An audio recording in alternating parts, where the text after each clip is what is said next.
Friends, good morning. Welcome to my channel. ಇವತ್ತು ಬಂದು ಭಾನುವಾರ. ಭಾನುವಾರದ ವ್ಲಾಗ್ ನಿಮ್ಮ ಹತ್ರ ಶೇರ್ ಮಾಡ್ಕೊಳ್ತಾ ಇದ್ದೀನಿ. ಟೈಮ್ ಬಂದುಬಿಟ್ಟು ಆಗಲೇ 7:40 ಕರೆಕ್ಟಾಗಿ ನಾನು ವ್ಲಾಗ್ ಸ್ಟಾರ್ಟ್ ಮಾಡಬೇಕಾದ್ರೆ. ನೋಡ್ತಾ ಇರ್ಬೋದು ವೆದರ್ ಯಾವ ಥರ ಇದೆ ಅಂತ ಹೇಳ್ಬಿಟ್ಟು. ಬೆಳಗಿನ ಜಾವ 3:15 ಸ್ವಲ್ಪ ಮಳೆ ಬಂತು. ಇನ್ನು ಮೋಡನೇ ಸಖತ್ತು ಮೋಡ ಇತ್ತು, ಮಳೆ ಬರೋ ಥರನೇ ಇತ್ತು. ಬಟ್ ಸದ್ಯ ಮಳೆ ಅಂತೂ ಬರಲಿಲ್ಲ. ಇನ್ನು ಸೂರ್ಯ ಕೂಡ ಕಾಣಿಸ್ತಾ ಇರಲಿಲ್ಲ, ಫುಲ್ಲು ಮೋಡದ ಥರ ಆಗಿತ್ತು. 7:40 ಆದರೂ ಕೂಡ ವೆದರ್ ಈ ಥರ ಇತ್ತು, ನೋಡ್ತಾ ಇರ್ಬೋದು. ಇನ್ನು ನಾನು ಬಂದುಬಿಟ್ಟು ಸಾಂಬಾರಿಗೆ ನುಗ್ಗೆಕಾಯಿ ಆದರೂ ಕಿತ್ಕೊಂಡು ಹೋಗೋಣ ಅಂತ ಬಂದು ನೋಡ್ತಾ ಇದ್ದೀನಿ. ಎಲ್ಲ ಕೂಡ ಬಲ್ತೋಗ್ಬಿಟ್ಟಿದ್ದಾವೆ. ಲೈನ್ಗೆ 3 ನುಗ್ಗೆ ಮರ ಇದ್ದಾವೆ. 3ಅಲ್ಲಿ ನೋಡಿದ್ರು ಕೂಡ ಫುಲ್ಲು ಎಲ್ಲ ಬಲ್ತ್ಬಿಟ್ಟು ಎಲ್ಲ ಒಣಗಿಬಿಟ್ಟು ಎಲ್ಲ ಉದುರೋಗ್ಬಿಟ್ಟಿದೆ ಬೀಜ ಎಲ್ಲ. ಮತ್ತೆ ನೋಡಿದೆ ಎಲ್ಲಾದರೂ ಮೇಲ್ಗಡೆ ಸಿಗುತ್ತೆ ಅಂತ ಹೇಳಿ ನೋಡಿಬಿಟ್ಟು ಇನ್ನೊಂದು ಮರಕ್ಕೆ ಹೋದೆ. ಅಲ್ಲಿ ಅಷ್ಟೇ ಇನ್ನು ಎಲ್ಲ ಇವೇ ಇರೋದು ಅಂತೇಳ್ಬಿಟ್ಟು ಸಾಕು ಅಂತೇಳ್ಬಿಟ್ಟು ಒಂದು 3 ಏನೋ ಕಿತ್ಕೊಬಂದ್ಬಿಟ್ಟು ಇನ್ನು ಒಂದು ಸ್ವಲ್ಪ ತರಕಾರಿ ಇತ್ತು, ಕ್ಯಾರೆಟು, ಬೀನ್ಸು, ಆಲೂಗೆಡ್ಡೆ ಎಲ್ಲ ಇತ್ತು. ಎಲ್ಲ ಮಿಕ್ಸ್ ತರಕಾರಿ ಹಾಕ್ಬಿಟ್ಟು ಸಿಂಪಲಾಗಿ ಸಾಂಬಾರು ಮಾಡೋಣ ಅಂತ ಹೇಳಿ ಇವಾಗ ಸಾಂಬಾರಿಗೆಲ್ಲ ರೆಡಿ ಮಾಡ್ತಾಯಿದ್ದೀನಿ. ಆಗಲೇ ಕುಕ್ಕರ್ಗೆ ಬೇಳೆ ಹಾಕ್ಬಿಟ್ಟು ಇನ್ನು ವಿಸಿಲ್ ಕೂಗಿಸ್ಕೊಂಡು ಸೈಡ್ಗೆ ಎತ್ತಿಟ್ಟು ಇವಾಗ ಸಾಂಬಾರಿಗೆ ರೆಡಿ ಮಾಡ್ಕೊತಾ ಇದ್ದೀನಿ. ಈ ಕಡೆ ಬಂದುಬಿಟ್ಟು ಅನ್ನಕ್ಕೆ ಇಟ್ಟಿದ್ದೀನಿ. ಇವತ್ತೆಲ್ಲ ಕೂಡ ಲೇಟನೇ ಕೆಲಸ ಸ್ಟಾರ್ಟ್ ಮಾಡಿದ್ದು. ಇನ್ನು ಬೆಳಗ್ಗೆನೇ ಸ್ವಲ್ಪ ಮನೆ ಕೆಲಸ ಎಲ್ಲ ಮಾಡ್ಕೊಂಬಿಟ್ಟು ಅಡುಗೆ ಕೆಲಸ ಮಾತ್ರ ಸ್ವಲ್ಪ ಲೇಟ್ ಮಾಡ್ತಾಯಿದ್ದೀನಿ ಇವತ್ತು.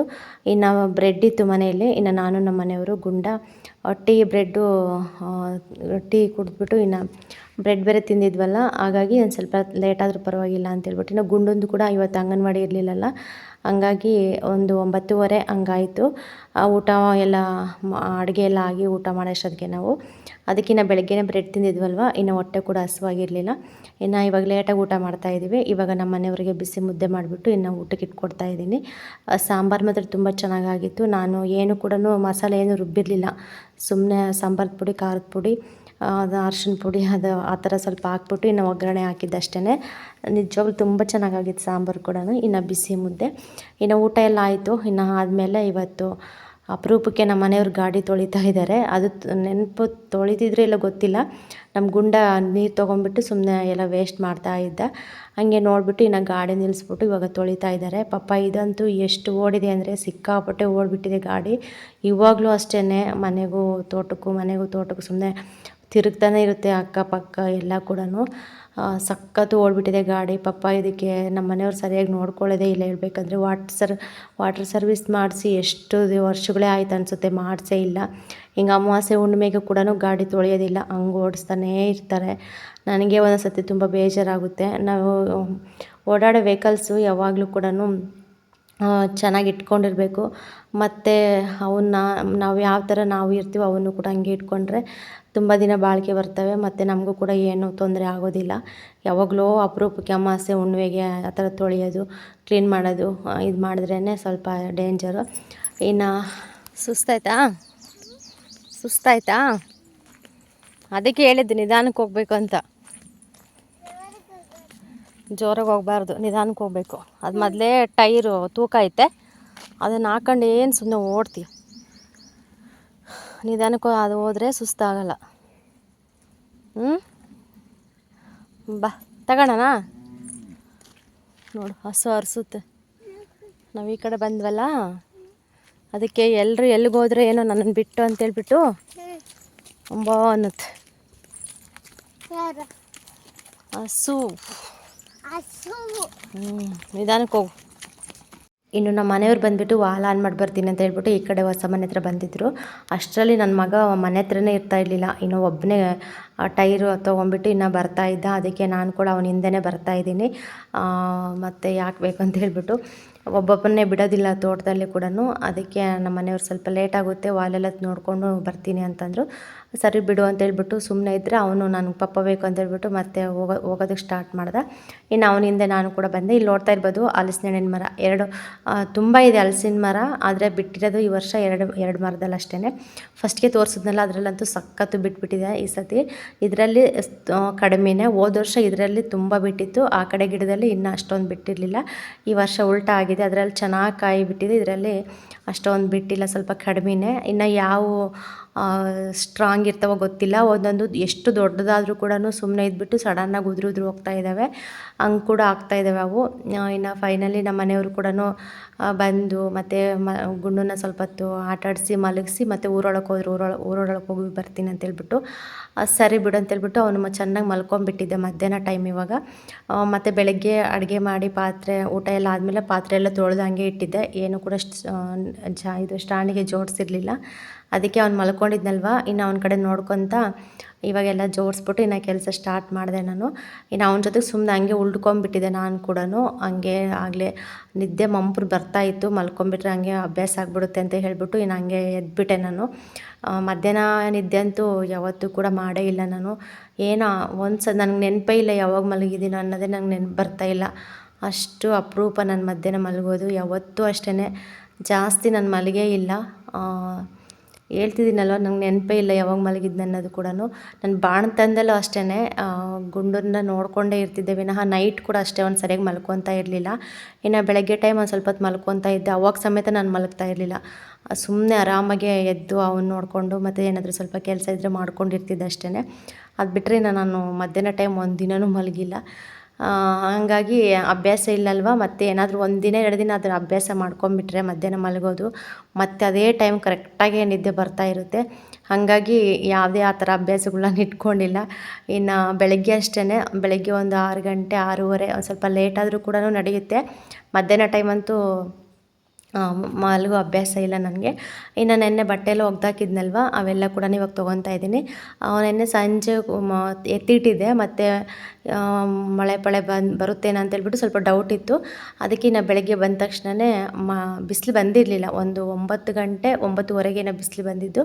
ಆವಾಗ ತಗೊಂಡೋಗ್ಬಿಟ್ಟು ಇನ್ನು ಹಂಗೆ ಹಾಕಿದ್ದೆ, ಸ್ವಲ್ಪ ಚೆನ್ನಾಗಿ ಒಣಗ್ಕೊಳ್ಳಿ ಅಂತೇಳ್ಬಿಟ್ಟು.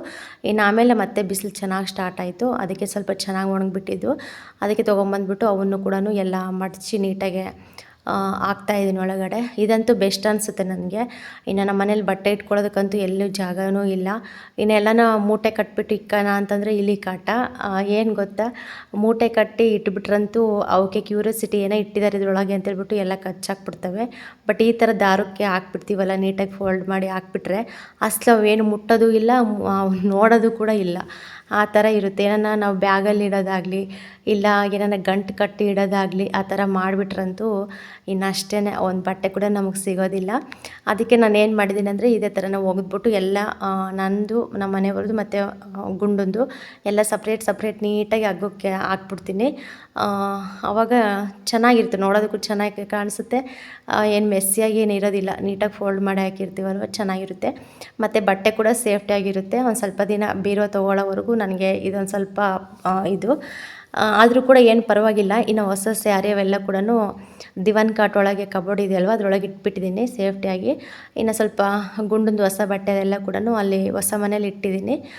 ಇನ್ನು ಫ್ರಿಜ್ಜು ಹೊಸ ಬಟ್ಟೆ ಎಲ್ಲ ಅಲ್ಲೇ ಇದ್ದಾವೆ, ಅಲ್ಲೇ ಇರಲಿ ಅಂತ ಹೇಳ್ಬಿಟ್ಟು ಇವು ಡೈಲಿ ಏನು ಹಾಕ್ಕೊಳೋವಿದ್ದಾವೋ ಅವು ಮಾತ್ರ ಈ ಥರ ದಾರ ಕಟ್ಬಿಟ್ಟು ಇನ್ನು ಹಾಕ್ತೀನಿ. ಇನ್ನು ಹಗಲೆಲ್ಲ ಹೋಗ್ಬಿಟ್ಟು ತೊಗೊಂಬರೋದಕ್ಕೂ ಮತ್ತು ಎತ್ತಿ ಮತ್ತೆ ಅಲ್ಲೇ ಇಟ್ಟು ಬರೋದಕ್ಕೂ ಸ್ವಲ್ಪ ರಿಸ್ಕ್ ಆಗ್ತಾಯಿತ್ತು. ಅದಕ್ಕೆ ನಾನು ಏನು ಮಾಡಿಬಿಟ್ಟೆ ಅಂದರೆ ಈ ಥರ ಮಾಡಿ ನೋಡ್ದು 1-2 ದಿನ ಏನಾದರೂ ಮತ್ತೆ ಕಡ್ದಾಗ್ತವೆ ಅಂತ ಹೇಳ್ಬಿಟ್ಟು. ಪಾಪ ಏನು ಕೂಡ ಮುಟ್ಲೇ ಇಲ್ಲ ಇಲಿಗಳು. ಅದಕ್ಕೆ ಸ್ವಲ್ಪ ಧೈರ್ಯ ಬಂದುಬಿಟ್ಟು ಇನ್ನು ಭಯ ಇಲ್ಲದೆ ಆರಾಮಾಗಿ ಇನ್ನು ಈ ಥರ ದಾರಕ್ಕೆ ಹಾಕ್ತಾಯಿದ್ದೀನಿ ಡೈಲಿ. ಇನ್ನು ಬಟ್ಟೆ ಕೂಡ ಎಲ್ಲ ಹಾಕಿದ್ದಾಯಿತು. ಇನ್ನು ಸಂಜೆಗೆ ಬಂದುಬಿಟ್ಟು ಚಪಾತಿ ಮಾಡೋಣ ಅಂತ ಹೇಳ್ಬಿಟ್ಟು ಇವಾಗ ಚಪಾತಿ ಇಟ್ಟು ಜಲ್ದಿ ಹಿಡಿತಾ ಇದ್ದೀನಿ. ನಾನು ಮೊನ್ನೆ ಹಬ್ಬಕ್ಕೆ 5 kg ಇದು ತೊಗೊಂಬಂದಿದ್ದೆ. ಆ ಥರ ನಾವು ಸಿಂಗಲಾಗಿ ಅರ್ಧ kg 1 kg ತೊಗೊಂಡ್ರೆ ತುಂಬ ಅಮೌಂಟ್ ಆಗುತ್ತೆ. ಈ ಥರ ಒಂದು ಸತಿ 5 kg ತೊಗೊಬಂದುಬಿಟ್ರೆ ಆರಾಮಾಗಿ ನಮಗೆ ತುಂಬ ಅಮೌಂಟ್ ಸೇವ್ ಆಗುತ್ತೆ ಇದರಲ್ಲಿ. ಇನ್ನು ರೇಷನ್ನ ತೊಗೊಬಂದಿದ್ನಲ್ವ, ಅಲ್ಲಿ ಹೋಲ್ಸೇಲ್ ಅಂಗಡಿಗೆ ಹೋಗಿದ್ವಿ. ಅಲ್ಲಿ ಕೂಡ ನಮ್ಗೆ ಸ್ವಲ್ಪ ಕಡಿಮೆನೇ ಸಿಕ್ತು ಚೆನ್ನಾಗೆ. ಇವಾಗ ಯಾವಾಗಾದರೂ ಕೂಡ ನಮ್ಗೆ ಬೇಕನ್ನಿಸ್ದಾಗ ಆರಾಮಾಗಿ ಚಪಾತಿ ಮಾಡ್ಕೊಂಡು ತಿನ್ಬೋದು. ಇನ್ನು ಯಾವಾಗಲೂ ಅರ್ಧ kg ಅಂತಂದರೆ ಹೋಗಿ ತಂದು ಅಂದರೆ ತರಿಸ್ಕೊಳ್ಳೋದಕ್ಕೂ ಕೂಡ ಸ್ವಲ್ಪ ಇದಾಗುತ್ತೆ. ಈ ಥರ 5 kg ಪಾಕೆಟ್ ಆದರೆ ಆರಾಮಾಗಿ ಎಷ್ಟು ತಿಂಗಳಾದರೂ ಸ್ವಲ್ಪ ಯೂಸ್ ಮಾಡ್ಬೋದು. ಇನ್ನೊಂದು ಎಕ್ಸ್ಪೈರಿ ಡೇಟ್ ನೋಡಬೇಕು, ಮೇಯ್ನಾಗಿ ಎಕ್ಸ್ಪೈರಿ ಡೇಟ್ ನೋಡಿಬಿಟ್ಟು ತೊಗೋಬೇಕು. ಹಿಟ್ಟಲ್ಲಿ ತುಂಬ ಇದು ಬಂದುಬಿಡುತ್ತೆ, ಮತ್ತು ಜಾಡ್ ಕಟ್ಟೋದು ಮತ್ತು ಹುಳ ಆಗೋದು ತುಂಬ ಇರುತ್ತೆ. ಅದಕ್ಕೆ ಫಸ್ಟ್ ಏನೇ ತೊಗೊಳ್ಳಿ, ಈ ಥರ ಜಾಸ್ತಿ ತೊಗೊತೀವಿ ಅಂದಾಗ, ಜಾಸ್ತಿ ದಿನ ಇಟ್ಕೊಂಡು ಯೂಸ್ ಮಾಡ್ತೀವಿ ಅಂದಾಗ ಕಂಪಲ್ಸರಿ ಎಕ್ಸ್ಪೈರಿ ಡೇಟ್ ನೋಡಿ ತೊಗೋಬೇಕಾಗುತ್ತೆ. ಇನ್ನು ಅದಕ್ಕೋಸ್ಕರ ನಾನು ಮೊನ್ನೆ ತೊಗೊಬಂದಾಗ ಹಂಗೆ ಎಕ್ಸ್ಪೈರಿ ಡೇಟ್ ಎಲ್ಲ ನೋಡಿಬಿಟ್ಟು ಇನ್ನು ತೊಗೊಬಂದೆ ನಾನು. ಇನ್ನು ನನಗೂ ಕೂಡ ಈಸಿ ಆಯಿತು ಅದು ತೊಗೊಬಂದಿರೋದಕ್ಕೆ. ಇನ್ನು ಯಾವಾಗಲೂ ನಮ್ಮ ಮನೆಯವ್ರು ಚಪಾತಿ ಕೇಳ್ತಾನೆ ಇರ್ತಾರೆ ಅವ್ರಿಗೆ. ಅದಕ್ಕೆ ನಾ ಸ್ವಲ್ಪನೇ ಮಾಡ್ತೀನಿ, ಅರ್ಧ ಕೆ ಜಿಗಿನ್ನ ಕಡಿಮೆನೇ ಕಲಿಸ್ತೀನಿ ನಾನು ಹಿಟ್ಟು ಯಾವಾಗಲೂ ಕೂಡ. ಇನ್ನು ಇಬ್ಬರೇ ಇರೋದ್ರಿಂದ ಗುಂಡ ತಿಂದರೆ ಒಂದು ಚಪಾತಿ ತಿಂತಾನಷ್ಟೇ. ನಾನು ಒಂದು 3 ಚಪಾತಿ ತಿಂತೀನಿ, ನಮ್ಮ ಮನೆಯವ್ರು ಒಂದು 5 ಚಪಾತಿ ತಿಂತಾರೆ. ಟೋಟಲಿ ಒಂದು 10 ಚಪಾತಿ ಆಗೋಷ್ಟು ನೋಡ್ಕೊಂಬಿಟ್ಟು ಇನ್ನು ಹಿಟ್ಟು ಕಲಿಸ್ಕೊತೀನಿ. ಇವತ್ತು ಬಂದುಬಿಟ್ಟು ಮೊಟ್ಟೆ ತರ್ತೀನಿ, ಪಲ್ಯ ಮಾಡಿ ಚಪಾತಿ ಮಾಡು ಅಂತ ಹೇಳಿದ್ರು. ಇನ್ನು ಬೆಳಗ್ಗೆ ಸಾಂಬಾರು ಇತ್ತಲ್ಲ, ಅದ್ರ ಜೊತೆಗೆ ಸ್ವಲ್ಪ ಬಿಸಿ ಅನ್ನ ಮಾಡಿಬಿಟ್ಟು ಚಪಾತಿ ಮಾಡಿ ಪಲ್ಯ ಮಾಡೋಣ ಅಂತ ಹೇಳಿ ನಾನು ಬೇಗ ಚಪಾತಿ ಹಿಟ್ಟೆಲ್ಲ ಕಲಿಸ್ತಾ ಇದ್ದೀನಿ. ಈಗ ಗುಂಡ ಮಲ್ಕೊಂಡಿದ್ದೆ, ಚೆನ್ನಾಗಿ ನೆನ್ಕೊಳ್ಳಿ, ಅಷ್ಟರೊಳಗೆ ಬೇರೆ ಕೆಲಸ ಮಾಡ್ಕೊಳ್ಳೋಣ ಅಂತ ಹೇಳಿ ನಾನು ಫಸ್ಟ್ ಹಿಟ್ಟು ಕಲಸಿಡ್ತಾ ಇದ್ದೀನಿ. ನಾವೇನೇ ಕೆಲಸ ಮಾಡಲಿ ಫಸ್ಟ್ ಹಿಟ್ಟೆಲ್ಲ ಕಲಸಿಟ್ಬಿಟ್ಟು ಬೇರೆ ಕೆಲಸ ಮಾಡ್ಕೊಂಬಿಟ್ಟು ಮಿನಿಮಮ್ ಅಂದರೆ ಒಂದು 20 ನಿಮಿಷ ಅರ್ಧ ಗಂಟೆ ನೆಂದರೂ ಕೂಡ ತುಂಬ ಚೆನ್ನಾಗಿ ಬರುತ್ತೆ ಚಪಾತಿ.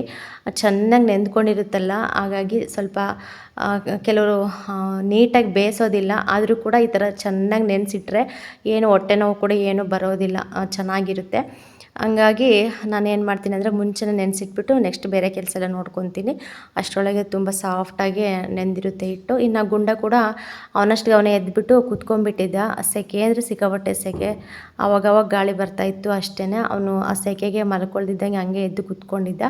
ಇನ್ನು ದಾರಿನೇ ನೋಡ್ತಾ ಇದ್ದ. ಎದ್ದ ತಕ್ಷಣ ಅವ್ರ ಪಪ್ಪನ ಕೇಳ್ತಾನೆ. ಅವ್ರ ಪಪ್ಪ ಊರೊಳಗೆ ಹೋಗಿದ್ರಲ್ಲ, ಹಿಂಗೆ ಮೊಟ್ಟೆ ತರಕ್ಕೆ ಹೋಗಿದ್ದಾರೆ ಅಂತ ಹೇಳ್ಬಿಟ್ಟು ಇನ್ನು ಸಮಾಧಾನ ಮಾಡ್ತಾಯಿದ್ದೀನಿ. ಸುಮ್ಮನೆ ಕೂತ್ಕೊಬಿಟ್ಟಿದ್ದಾನೆ ಎದ್ಬಿಟ್ಟು. ಇನ್ನು ಹೋಗ್ಬಿಟ್ಟು ಕೈ ತೊಳ್ಕೊಂಡು ಇನ್ನು ಅವನೊಂದು ಸ್ವಲ್ಪ ಎತ್ಕೊಂಡು ಮುದ್ದು ಮಾಡಿ ಆಮೇಲೆ ಇಳಿಸ್ಬಿಟ್ಟು ನೆಕ್ಸ್ಟ್ ಕೆಲ್ಸಗಳು ನೋಡ್ಕೊಳ್ಳೋಣ ಅಂತೇಳಿ. ಇನ್ನು ಎದ್ದ ತಕ್ಷಣವೇ ನೀರು ಕೇಳ್ತಾನೆ. ಇವಾಗ ಗೊತ್ತಲ್ವ ಯಾವ ಥರ ಇದೆ ವೆದರ್ ಅಂತೇಳ್ಬಿಟ್ಟು, ಸಖತ್ತು ಬಿಸಿಲು. ಎಷ್ಟು ನೀರು ಕುಡಿದ್ರೂ ಕೂಡ ದಾಹ ಅನ್ನೋದೇ ತೀರೋದಿಲ್ಲ. ಇನ್ನು ಮಕ್ಳ ವಿಚಾರಕ್ಕೆ ಬಂದ್ರಂತೂ ಮಕ್ಳಿಗೆ ಅವಾಗವಾಗ ನೀರು ಕುಡಿಸ್ತಾನೇ ಇರಬೇಕು. ಅವ್ರು ಕೇಳಿಲ್ಲ ಅಂದರೂ ಕೂಡ ನಾವು ನೆನಪು ಮಾಡಿ ನೀರು ಕೊಡಬೇಕಾಗುತ್ತೆ. ನಾನು ಮುಂಚೆ ಅಷ್ಟೇ, ಯಾವಾಗಲೂ ಅಷ್ಟೇ, ಗುಂಡನ ವಿಷಯದಲ್ಲಿ ಮಾತ್ರ ನೀರು ಚೆನ್ನಾಗಿ ಕುಡಿಸ್ತಾ ಇರ್ತೀನಿ. ಆಗಲೇ ಅವನು ನೀರು ಕುಡಿಲಿಲ್ಲ ಜಾಸ್ತಿ ಅಂತಂದರೆ ಅವ್ನ ಫೇಸಲ್ಲೇ ಕಂಡುಹಿಡಿಬೋದು ಯಾವ ಥರ ಆಗಿರ್ತಾನೆ ಅಂತೇಳ್ಬಿಟ್ಟು. ಅವ್ನ ತುಟಿಯೆಲ್ಲ ಫುಲ್ಲು ಬಾಡಿಬಿಡ್ತವೆ, ಮತ್ತು ಸರಿಯಾಗಿ ಮಾತಾಡೋದಕ್ಕೆ ಬರೋದಿಲ್ಲ ಅವನಿಗೆ, ಹಂಗೆ ಮಾಡಿಬಿಡ್ತಾನೆ ಅವನಿಗೆ ಸರಿಯಾಗಿ ನೀರು ಕುಡಿಸ್ಲಿಲ್ಲ ಅಂತಂದರೆ. ಅದಕ್ಕೆ ಇನ್ನು ಎದ್ದ ತಕ್ಷಣ ಮತ್ತು ಸೆಂಟ್ರಲ್ಲಿ ಯಾವಾಗಲೂ ಕೂಡ ನೆನೆಸಿ ಕೊಡ್ತಾ ಇರ್ತೀನಿ ನೀರು ಮಾತ್ರ. ಇನ್ನು ಊಟ ಮಾಡಿಸಿದಾಗ ಅಷ್ಟೇ ಚೆನ್ನಾಗಿ ನೀರು ಕುಡಿಸ್ತಿರ್ತೀನಿ. ಒಂದು ಸ್ವಲ್ಪ ಊಟ ಕಮ್ಮಿ ಆದರೂ ಪರವಾಗಿಲ್ಲ, ನೀರು ಮಾತ್ರ ಚೆನ್ನಾಗಿ ಕುಡಿಸ್ತೀನಿ. ಕುಡಿಸಿ ಅಂದರೆ ಕುಡಿಯೋಕೆ ಕೂಡ ಹೇಳ್ತೀನಿ. ಅಂಗನವಾಡಿಗೆ ಹೋದಾಗ ಬಾಟ್ಲಿ ಖಾಲಿ ಮಾಡ್ಕೊಂಡು ಬರಲೇಬೇಕು ಅಂತ ಕೂಡ ಹೇಳ್ತೀನಿ. ಅವನ ಪಾಪ ಚೆನ್ನಾಗಿ ಅರ್ಥ ಮಾಡಿಕೊಂಡು ಬರೋಷ್ಟೊತ್ತಿಗೆ ಎಲ್ಲ ಕೂಡ ಖಾಲಿ ಬಂದಿರ್ತಾನೆ ಅಷ್ಟೇ. ಅದೇ ಒಂದು ಖುಷಿ ವಿಚಾರ ನನಗಂತೂ. ಇನ್ನು ಅವನ್ನ ಸ್ವಲ್ಪ ಸಮಾಧಾನ ಮಾಡಿಬಿಟ್ಟು ಊಟ ಮಾಡ್ತೀನಿ ಅಂತಂದ. ಇನ್ನು ಅವಾಗ ತಾನೇ ಎದ್ದಿದ್ನೆಲ್ಲ, ಸಂಜೆ ಆಗಿತ್ತಾಗಲೇ. ಸರಿ ಬಿಡು ಕೇಳಿದ್ದಾನೆ ಅಂತೇಳ್ಬಿಟ್ಟು ಇನ್ನು ಬೆಳಗ್ಗೆ ಸ್ವಲ್ಪ ಅನ್ನ ಇತ್ತು, ಸಾಂಬಾರು ಹಂಗೆ ಬಿಸಿ ಮಾಡಿಬಿಟ್ಟು ಇನ್ನು ಅನ್ನ ಸಾಂಬಾರು ಊಟ ಮಾಡಿಸ್ದೆ. ಊಟ ಮಾಡಿಸ್ಬಿಟ್ಟು ಇವಾಗ ಚಪಾತಿ ಹೊಸಿತಾ ಇದ್ದೀನಿ. ಇನ್ನು ಚಪಾತಿ ಹೊಸಿವೆಲ್ಲ ಆಯಿತು. ಇನ್ನು ಹೊಸ್ಬಿಟ್ಟು ಇವಾಗ ಬೇಯಿಸ್ತಾ ಇದ್ದೀನಿ. ಇಷ್ಟೊತ್ತಾದರೂ ಕೂಡ ನಮ್ಮ ಮನೆಯವ್ರು ಬರಲೇ ಇಲ್ಲ. ಇನ್ನು ಸಾಂಬಾರು ಬಿಸಿ ಮಾಡಿ ಇನ್ನು ಅನ್ನ ಕೂಡ ಮಾಡಿದೆ. ಅನ್ನ ಎಲ್ಲ ಮಾಡಿಟ್ಟು ಇವಾಗ ಲಾಸ್ಟಲ್ಲಿ ಚಪಾತಿ ಮಾಡ್ತಾಯಿದ್ದೀನಿ. ಬೇಗ ಬಂದರೆ ಹಂಗೆ ಸ್ವಲ್ಪ ಪಲ್ಯಕ್ಕೆಲ್ಲ ರೆಡಿ ಮಾಡಿಕೊಂಡು ಪಲ್ಯ ಮಾಡಿಬಿಡೋಣ ಅಂತ ಹೇಳಿ. ಅವ್ರು ಬರೋದು ಸ್ವಲ್ಪ ಲೇಟ್ ಆಯಿತು, ಸ್ವಲ್ಪ ಏನು ತುಂಬಾ ಲೇಟ್ ಆಯಿತು. ಅವರು ಮನೆಗೆ ಬರೋಷ್ಟೊತ್ತಿಗೆ ಒಂದು 6:30 ಏನೋ ಆಗಿತ್ತು ಟೈಮು. ಇನ್ನು ಅಷ್ಟರಲ್ಲಿ 7 ಗಂಟೆ ಅಷ್ಟೊತ್ತಿಗೆ ಏನೋ ಬೆಳಕಿರುತ್ತೆ, ಆದರೂ ಕೂಡ ಆಗೋದಿಲ್ಲ ಅಂತೇಳ್ಬಿಟ್ಟು ನಮ್ಮ ಮನೆಯವರು ಬೇಡ ಬಿಡು ಸಾಂಬಾರೆಲ್ಲ ಅಡ್ಜಸ್ಟ್ ಮಾಡ್ಕೊಳ್ಳೋಣ ಅಂತಂದರು. ಇನ್ನು ಮೊಟ್ಟೆ ಬೇರೆ ತಂದಿದ್ರಲ್ವ, ಗುಂಡ ಕೂಡ ನೋಡ್ದೆ, ಅದಕ್ಕೆ ಬೇಯಿಸೋಕೆ ಹಾಕಿದ್ದೀನಿ. ಒಂದು 4 ಮೊಟ್ಟೆ ಬೇಯಿಸೋಣ ಅಂತ ಹೇಳಿ. ಇನ್ನು 2 ಮೊಟ್ಟೆ ಗುಂಡ ತಿಂದ, ಇನ್ನು ನಾನೊಂದು ನಮ್ಮ ಮನೆಯವರೊಂದು ತಿಂದ್ವಿ. ಮೊಟ್ಟೆ ಅಂತೂ ತುಂಬ ಇಷ್ಟಪಟ್ಟು ತಿಂತಾನೆ, ಬಟ್ ಚಿಕನ್ನು ಮಟನ್ ಏನೇನು ತಿನ್ನೋದಿಲ್ಲ ಅವನು. ಏನು ಕೂಡ ತಿನ್ನೋದಿಲ್ಲ, ಮೊಟ್ಟೆ ಮಾತ್ರ ತಿಂತಾನೆ ಅಷ್ಟೇ. ಇನ್ನು ಅಡುಗೆ ಎಲ್ಲ ಆಯಿತು. ಇನ್ನು ಊಟ ಮಾಡಿಬಿಟ್ಟು ಇನ್ನು ಹೊಸ ಮನೆ ಹತ್ರ ಹೋದ್ವಿ. ಇಷ್ಟ ಫ್ರೆಂಡ್ಸ್ ಇವತ್ತಿನ ವ್ಲಾಗು. ಸ್ವಲ್ಪನಾದರೂ ಇಷ್ಟ ಆದರೆ ಲೈಕ್ ಮಾಡಿ, ಕಮೆಂಟ್ ಮಾಡಿ, ಶೇರ್ ಮಾಡಿ. ಯಾರಾದರೂ ಹೊಸ್ದಾಗಿ ನನ್ನ ಚಾನಲ್ ನೋಡಿದ್ರೆ ಪ್ಲೀಸ್ ಸಬ್ಸ್ಕ್ರೈಬ್ ಮಾಡ್ಕೊಂಡು ಚಾನಲ್ ನೋಡಿ ಸಪೋರ್ಟ್ ಮಾಡಿ. ಹಾಗೆ ನಿಮ್ಮ ಫ್ರೆಂಡ್ಸ್ಗೂ ಫ್ಯಾಮಿಲಿಗೂ ಕೂಡ ಎಲ್ರಿಗೂ ಶೇರ್ ಮಾಡಿ. ನೀವು ಶೇರ್ ಮಾಡಿರೋದ್ರಿಂದ ಅವರು ಏನಾದರೂ ನೋಡಿಬಿಟ್ಟು ಇಂಟ್ರೆಸ್ಟ್ ಇದ್ದರೆ ನನ್ನ ಚಾನಲ್ ಸಬ್ಸ್ಕ್ರೈಬ್ ಮಾಡಿಕೊಂಡು ಡೈಲಿ ವೀಡಿಯೋಸ್ ನೋಡಿಬಿಟ್ಟು ನನಗೂ ಸ್ವಲ್ಪ ಸಪೋರ್ಟ್ ಮಾಡೋ ಥರ ಆಗುತ್ತೆ. ಆದಷ್ಟು ಫ್ರೆಂಡ್ಸ್ಗೂ ಫ್ಯಾಮಿಲಿಗೆಲ್ಲ ಶೇರ್ ಮಾಡಿ. ಫ್ರೆಂಡ್ಸ್ ಇವತ್ತಿನ ಭಾನುವಾರದಲ್ಲ ಅವ್ರಿಗೆ ಇಷ್ಟೇ ಆಗಿರುತ್ತೆ. ಇಷ್ಟ ಆದ್ರಂತೂ ಲೈಕ್ ಮಾಡೋದನ್ನು ಮರಿಬೇಡಿ. ಆಗಲೇ ಈ ವಿಡಿಯೋ ಏನಂತ ಅನ್ನಿಸ್ತು ಅನ್ನೋದು ಕೂಡ ಕಮೆಂಟಲ್ಲಿ ತಿಳಿಸಿ.